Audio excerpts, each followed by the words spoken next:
Tom, one of our favorite things, we keep saying all of the things which are our favorites. We love it's all our favorite, Chris. The whole course is our favorite.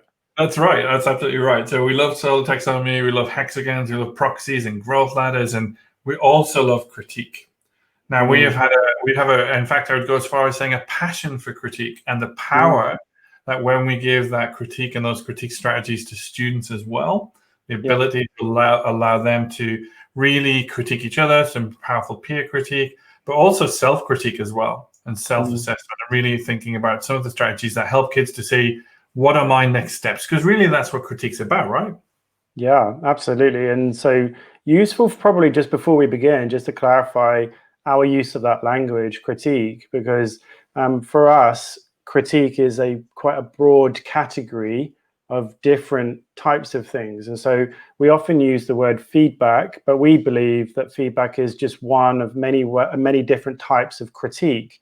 And so we think that critique is that umbrella term, is that category that feedback sits within, because there are other types of critique. So we often think about, and you would have heard us reference feeding forward, and the idea of how, we've got the growth ladders, which help students think about, how do I keep going? What's my next step? And that would be an example of feeding forward. Obviously, feeding back is looking back at what's been completed up to that point and being able to look back into something. But obviously, so there's lots of different ways that we start to kind of use that language. For us, critique is the category. Here we've got 3 different strategies here that we're just highlighting. And Chris, we could have chosen so many. The toolkit here is something that we deliberately and intentionally develop over time, and we've got a great download for you to take away. But let's just start here with these 3 key critique strategies. And so I might start in the middle, Chris, actually. This is such a crucial one. I know that this is also harking back to some kind of key readings that we've done and people that have inspired us in our practice. And that's Ron Berger and his work. And I'm sure you would have seen Austin's Butterfly as maybe your first introduction to kind, specific, and helpful. And we discovered Ron Berger many years ago from his book, An Ethic of Excellence, in which he develops an ethic of high quality, beautiful work within the classes and with the students he was working with. And so critique was a fundamental component of community, craftsmanship, and creating beautiful work for their students.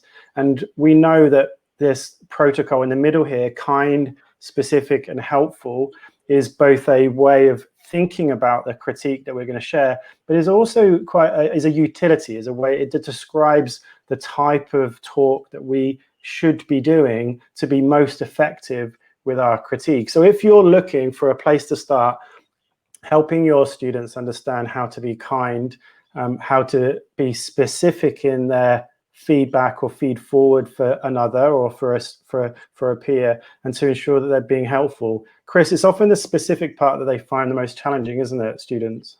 I also, whenever I talk to students about kind, specific, and helpful feedback, it's certainly kind but realistic. So we're not saying, oh, this is really great and it's just beautiful, well done. And this is often especially when we get maybe students who sit next to each other who are friends to give each other critique or feedback, they're like, oh, that's just beautiful work. But we need to be kind but realistic. We also need to be specific and getting students to focus in on the small parts to make the whole better. So really thinking about what are those small bits, what are those small things that we can do to improve this kind of work or to improve this learning outcome that we're working on. And I think that once students realize that they can, focus in on one thing first and then look at something else and looking at something else, rather than just giving vague kind of, oh, that's good. Maybe you could improve it by being more thoughtful, just coming back to terrible. And so really trying to be with specificity in that. And then helpful is that feed forward. It's like, well, what can you do? What kind of advice can I give you or help you to uncover to actually move your work forward to improve it? So I think kind but realistic, specific, focusing on the small parts to make the whole better, and helpful as being feed forward.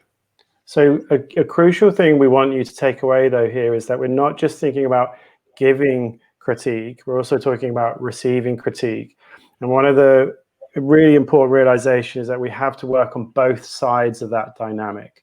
So a way that you might used this middle strategy, this kind, specific, and helpful, is to consider how you can be kind and helpful as somebody receiving critique. And so you might encourage your students to think about, where can you help the most? So the first question you might ask them is, where would you like me to focus my attention? And that encourages them to think about a precise invitation for feedback or a precise invitation for critique. It's not just you start with the whole thing that they've created or worked on. They're helping you to be really precise. And so it works on both sides of the feedback dynamic and both sides of the critique dynamic. Let's look at these other two. So we've got a couple of acronyms, and this is something that you've likely come across before. So WWW, we're thinking about what went well, and EBI, even better if. And so we're considering both feedback, and so what went well, and so we're looking back at something that's been created. It might be a kind of a first go at doing a little performance. It might be a piece of writing, whatever it is, what's gone well in terms of that process up to that point. EBI, even better if. It would be even better if I focused on these things. So this could be a self-reflection. It could also be something that you're doing as peer or group kind of critique as well. So WWW, what went well, EBI, even better if. It does both of those things, feeding back and also encouraging us to feed forward. The last one, 30% or 90%. This is the type of critique that is most appropriate for the person who's creating, somebody who's made something, created something. They're seeking some critique, seeking some feedback. Is it 30% feedback you want, or is it 90% critique that you want? And so the difference is important, because when it's 30%, we're referring to the how done something is. So the kind of doneness of it. It's like the timeline of the work. And so the creator, the writer, the painter, whatever we, the student is thinking of, how far on this journey am I? Is it really early on, so 30%, or is it I'm really close to finishing and it's 90%? The difference is important, because we want, at the very early stage, we're able to provide much grander scale ideas in terms of critique.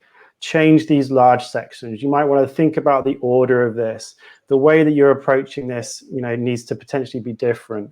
Bigger ideas, bigger changes that need to be made. When we're at an early stage in what we're producing, creating, or writing, whatever it is, it's much easier to deal with that type of critique. Further down the timeline, we're looking for smaller changes, refinements.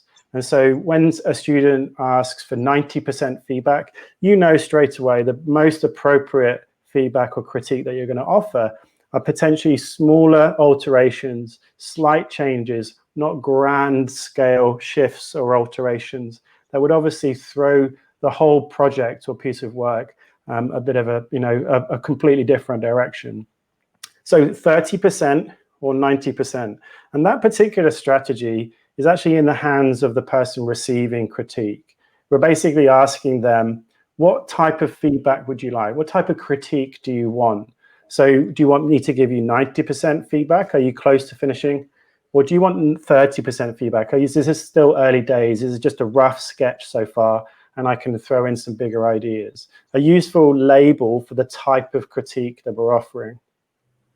So they're just three ideas amongst a treasure trove. A treasure trove of critique, which we're going to see in 1 second, is downloadable below. Yeah, doink. So tell us a little bit about this massive, almost biblical tome that we see on the screen here in front of us, Tom. You always make fun of my tome, don't you? Always. So this is an ebook about strategies, ideas, and protocols, very similar to what we've just shared with you. 55 of them, a collection of these curated over many, many years, including blog posts and descriptions and explanations about how you might use them. And is a great kind of starter guide for really building out very quickly and rapidly your toolkit around critique. And it's something that you can download here. You can get yourself your PDF and really kickstart your journey in terms of developing some really different and appropriate, relevant tools and techniques for improving critique in your classroom. There are many different, starting points for critique, and we know that there's all sorts of different strategies that we can use. We try to kind of pack into here just lots and lots of practical tools that make a lot of sense for teachers and they can easily use them. One of the things we pay attention to a lot, Chris, is that idea of a protocol, a kind of a way that we build and hold the space for feedback to happen. And it's such a crucial dynamic, isn't it, for us when we're working with students and working with peers as well, working with colleagues in our school. So one of the ways that we ensure that these strategies will be successful is to think about how can I increase the safety of the space that we're kind of giving and receiving feedback in. And so how can we kind of work on a protocol or a psychological safety of that space that feedback happens. And all of this is in this beautiful ebook. And when you click the download button, you will get the downloaded PDF. You don't get this gorgeous printed tome delivered to your house, unfortunately. Yeah, unfortunately not. But you do get some of these wonderful ideas. And what we want you to do is just hold on to this toolkit, because in our next lesson, we're going to be exploring the design canvas and really looking at how we design those sequences of learning, which are rich in growth and based across the SOAR taxonomy. And there is a section there where we're thinking about what kind of critique strategies might we want to use. And what we'd recommend you do is go and flick through this wonderful ebook and find some strategies, maybe new ones that you haven't tried before, or indeed use the strategies that you do anywhere in your classroom for critique. So a really kind of whistle-stop tour around some critique protocols, but a very, very rich resource for you to take away.